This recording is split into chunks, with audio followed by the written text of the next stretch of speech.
ثم جعلناك على شريعة من الأمر فاتبعها ولا تتبع أهواء الذين لا يعلمون. Contohnya yang tidak pantas kata para ulama walimah. Ya, tamu-tamu pejabat masuknya ke hotel. Tamu-tamu biasa bak lapangan penuh hidup. Pernah lihat itu di Hermes. Ya, tamu-tamu hebat ke dalam Hermes, dalam suatu hotel masuknya. Tamu-tamu biasa bak danuh lapang hidup itu. Ya. Bahkan ada yang satu hari khusus orang-orang hebat, hari berikutnya orang-orang biasa. Padahal yang milih dia jadi pejabat orang-orang biasa, tukang becak yang membuat dia menjadi seorang anggota dewan, bukan orang-orang yang kaya tadi. Orang-orang kaya lain mungkin rata-rata enggak pergi ke TPS. Menengah ke atas rata-rata enggak pergi ke TPS, betul enggak? Hah? Yang rata-rata ke TPS itu menengah ke bawah. Tukang becak menjadi sebab dia menjadi anggota dewan. Tukang becak menjadi sebab dia jadi presiden, jadi gubernur, jadi bupati. Pai kaji presiden, jadi gubernur, jadi bupati, urang kaya ile mita. Urang yang hanai pilih ji. Ya. Ini keliru dan ini menyakitkan hati seorang Muslim yang miskin. Makanya Nabi menyatakan syarru ta'ami ta'amul walimah, merupakan undangan makanan yang paling buruk yang tidak ada berkahnya adalah acara walimah yud'alaha al-aghniya wa yutraku laha al-fuqara. Sebuah acara walimah yang diundang hanya orang kaya sedangkan orang miskin tidak diundang. Itu acara walimah yang paling buruk yang tidak ada berkahnya dalam Islam. Ya. Tidak ada berkahnya.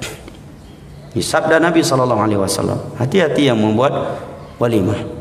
Nah, apalagi sebagian orang, ya kalau datang orang yang berpakaian, ya Islam Malay, umma kiban kamar boleh pakai ustaz terus, belum menepak nama orang lain. Malu dia datang saudaranya berjenggot, celana cingkrang. Subhanallah, malu datang tamu bercadar. Padahal dia seorang Muslim. Padahal Allah berfirman, inna akramakum indallahi atqakum. Orang yang paling mulia di antara kalian adalah yang paling bertakwa. Kecuali orang lain datang telanjang, dia enggak malu. Pede dia, senang punya tamu yang banyak telanjang. Ya. Kenapa demikian? Karena itulah bahasa Nabi untuk wanita-wanita yang berpakaian seperti itu. Nabi menyatakan kasiyatun ariyat. Nanti setelah aku meninggal akan ada wanita-wanita yang berpakaian tapi hakikatnya mereka telanjang. Karena ketat membentukkan tubuhnya. Bangga dia banyak tamu seperti itu. Ya, apalagi datang tamu naik mobil-mobil besar, masya Allah, mobil-mobil mewah.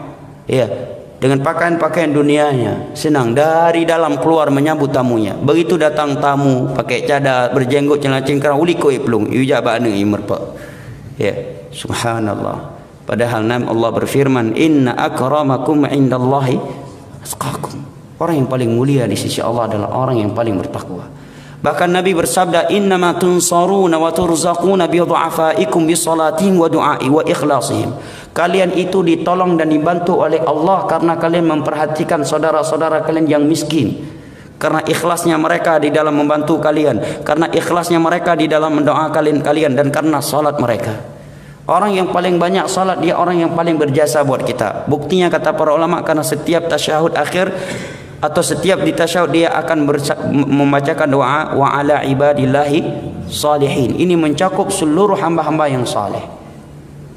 Orang yang paling banyak salat, orang yang paling banyak berdoa untuk orang lain.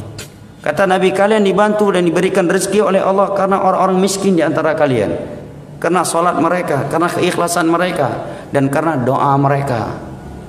Sekarang pertanyaan jemaah, ada orang teman dia sering bantu kita, kasih uang dalam sebulan 1 juta, 2 juta, 3 juta. Tapi jarang mendoakan kita. Ada tetangga kita miskin. Kita enggak hana tabuh arti lidahnya misalkan.